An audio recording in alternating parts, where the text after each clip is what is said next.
이야. 아시는 분은 아시겠지만 저는 굉장한 강성 애플가입니다.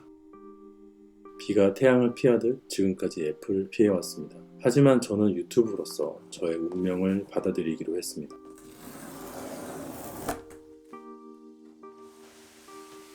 참고로 이거 궁금했는데 그래도 양심은 있는지 키보드랑 마우스는 주더라고요.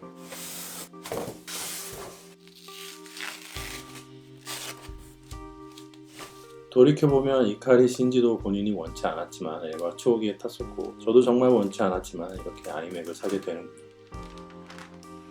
제품은 2019년 CTO로 가장 고급 모델에서 프로세서를 i9으로 올리고 SSD를 1TB로 올렸습니다. 디자인은 정말 예쁜데 왜 이렇게 기분이 울적한 걸까요? 램은 64기가로 자가로 업그레이드를 했고요. 전혀 어렵지 않습니다. 전원 버튼 위에 버튼을 누르고 커버를 들어 올리시면 간단하게 열립니다. 커버는 특별한 버튼이 없이 누르면 주변부가 들어가는 형태입니다. 아무리 애플이 싫어도 이런 마감은 훌륭하군요. 그 다음엔 양쪽 레버를 좌우로 밀면 램 슬롯이 위로 튀어 올라오고 그 다음에 손으로 램을 빼내시면 됩니다. 간단하죠? 번들로 제공된 램은 하이닉스 제품이었습니다. 신기하네요. 그 다음에는 빈 슬롯에다가 램을 끼우시면 됩니다. 그냥 힘으로 밀어 넣으시면 돼요.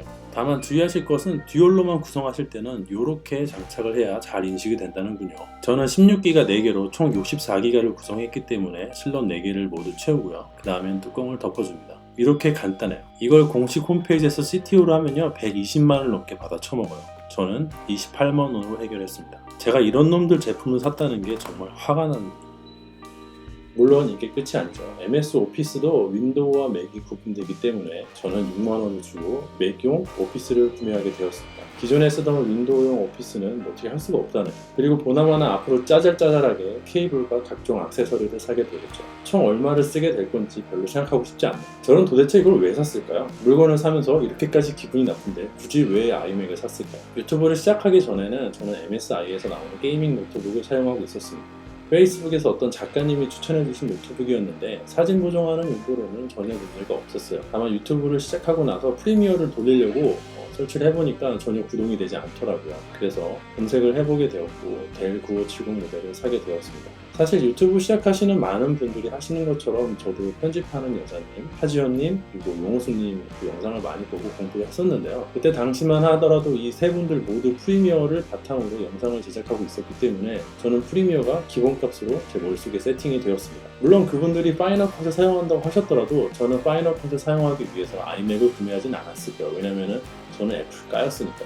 이 모든 건 결국 저의 선택이라는 것이었죠. 아무튼 그렇게 해서 프리미어를 사용하기 위해서 델 9570 모델을 샀었고 사용하다가 도중에 열받아서 램을 32기가로 올리기도 했습니다. 하지만 본질적인 문제는 해결되지 않았어요. 프리미어는 정말 불완전한 시스템이고 정말 말도 안 되는 프로그램입니다. 사용자가 습관적으로 마치 숨쉬듯이 컨트롤 S를 눌러야만 하고요. 가끔은 프로젝트 파일 자체가 통으로 날아가기 때문에 컨트롤 S만으로는 부족하고요. 다른 이름으로 저장해서 버전업을 해주지 않으면 작업이 완전히 날아가는 경우도 종종 있습니다. 저 같은 경우에는 4K 영상을 편집하는 것도 아니고 FHD에서 30p로 작업을 하는데요. 최고 사양급 노트북을 샀음에도 불구하고 조금만 효과를 주면 금방 노트북이 버벅거려서 편집하기가 쉽지 않았어요. 오디오 효과를 준 다음에 컷 편집을 하면은 그 효과가 2개가 되고 4개가 되고 8개가 되기 때문에 컴퓨터가 엄청 느려지는데 그 사실을 나중에 알고서 엄청나게 열받기도 했었죠. 하여튼 에피소드는 무궁무진합니다. 얼마나 제가 황당했는지 얘기를 풀자면 1시간을 해도 모자랄 것 같네요. 1년 반 정도 제가 고통을 받다가 느낀 것이 이렇게까지 스트레스를 받을 바에야 그냥 파이널 컷으로 넘어가는 게 좋겠다는 생각을 했습니다. 물론 비싼 데스크탑을 맞추면 프리미어도 잘 돌아간다고 했지만 만약에 비싼 데스크탑을 맞췄는데도 프리미어가 에러가 난다면 너무너무 열받을 것 같아서 그냥 편하다는 파이널 컷으로 넘어가기 위해서 아이맥을 구매하게 된 것이죠.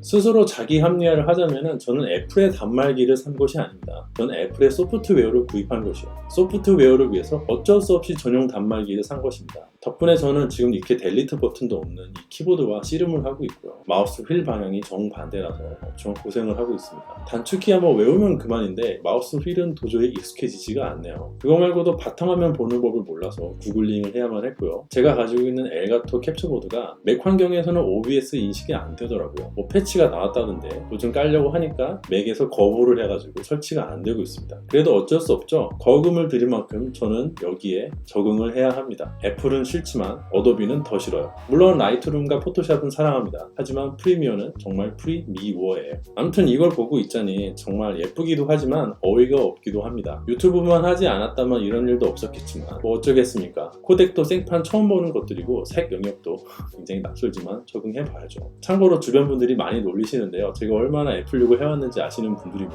뭐 이해도 됩니다. 다만 너무 그러시지 마세요. 그리고 이러다가 제가 나중에 아이폰을 살 거라고 장담하시는 분들이 많은데 그건 두고 볼 일이죠. 아직은 거기까지 양보하고 싶진 않습니다. 삼성의 S20 울트라 같은 경우에는 뭐 제품도 상당히 괘씸하고 광고도 제정신이 아니던데 그래도 Z 플립 같은 경우에는 꽤 마음에 들어서 취향 저격을 당했습니다. 제가 사용하고 있는 핸드폰의 노예 계약이 끝나면은 다음번에는 Z 플립 같은 핸드폰을 하나 구매해볼까 생각 중이에요. 저는 가능한 한 갤럭시를 쓰고 싶어요. 전 진짜 애플이 싫거든요.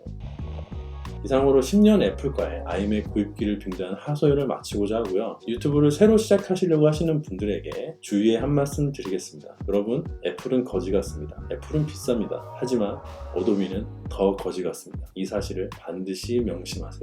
제 영상이 도움이 되고 재미가 있었다면 좋아요와 구독도 부탁드리도록 하겠습니다. 감사합니다. 참고로 아이맥을 구매하면서 제가 지금까지 유튜브로 번 수익을 모두 쏟아부었습니다. 앞으로 원활한 영상 제작을 위해서 조금만 더 후원해 주시면 감사하겠습니다. 가입 버튼을 누르고 후원 플랜을 참고해 주세요. 이렇게 앵벌이를 하게 되는군요. 정말 죄송합니다.